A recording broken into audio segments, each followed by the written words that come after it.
I am the Tofu Golem. Please enjoy the video. You start by confirming the exact laptop model and that an Nvidia discrete GPU is present. This prevents wrong BIOS changes. Once done, make a system restore point and note existing driver versions so you can roll back if needed.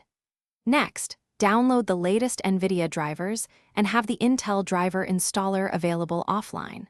Then open Device Manager and locate display adapters. This is where you'll make the change. Make sure the laptop is plugged in and on a stable power source before proceeding. You now perform the core change. In Device Manager, right-click the Intel HD graphics entry and choose Disable Device. This prevents the integrated GPU from handling renders and hands responsibility to the discrete GPU. Once disabled, go to Settings System Display Graphics Settings and set your apps to prefer the Nvidia GPU so critical apps run on the right hardware. After that, run the Nvidia installer. Choose Custom, perform a clean installation to remove old profiles, and ensure the driver controls GPU switching. You finish by checking BIOS. If a toggle for iGPU or switchable graphics exists, set it to discrete only. Otherwise, leave BIOS alone and rely on Windows settings.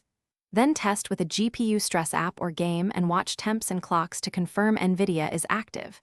If you see stability issues or no display, re-enable Intel in Device Manager, reinstall drivers, or reset BIOS to default. One key troubleshooting tip: if display disappears, boot to safe mode and restore the previous driver, or use the system restore. Thanks for watching. Consider subscribing if we helped you today.